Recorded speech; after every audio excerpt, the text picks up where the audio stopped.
Пиратите ја предадоа групата на властите на северниот сомалиски град Галкаио, откаде ги преземаа представниците на Обединетите нации со хуманитарен лет отпатуваат до Најроби. 29 мурнари на Нахам 3 беа зарубени кога нивниот брод кој плувел под оманско знаме беше киднапиран јужно од Сешелите. Екипажот на Нахам 3 беше составен од 10 мурнари од Кина, 20 од Тајван и 17 од Филипините, Индонезија, Виетнам и Камбоџа. За време на периодот од 5 години во заробеништво, 3 лица починале. Кинеската влада изрази искрена благодарност за сите агенции и лица кои биле вклучени во спасувањето на морнарите. Испрати искрена честитка до спасените членови на екипажот.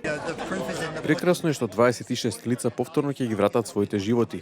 Ова веројатно е едно од најпрекрасните работи што се случија. Јас и мојот тим сме многу среќни.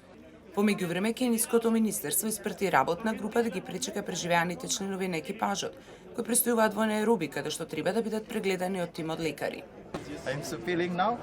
Јас сум многу среќен. Среќен сум што спасувачката акција на Обединетите нации успеа. Среќен сум за сите. Ви благодарам на сите. Киднапираните мурнари ги чувале во Дабагала, во близина на градот Харардире, на 400 километри североисточно од главниот град Могадишу. Во икот на кризата, Харардире беше познат како главна пиратска база во Сомалија. Нивниот период на заробеништво е еден од најдолгите периоди на киднапирани мурнари од пирати во оваа анархична држава.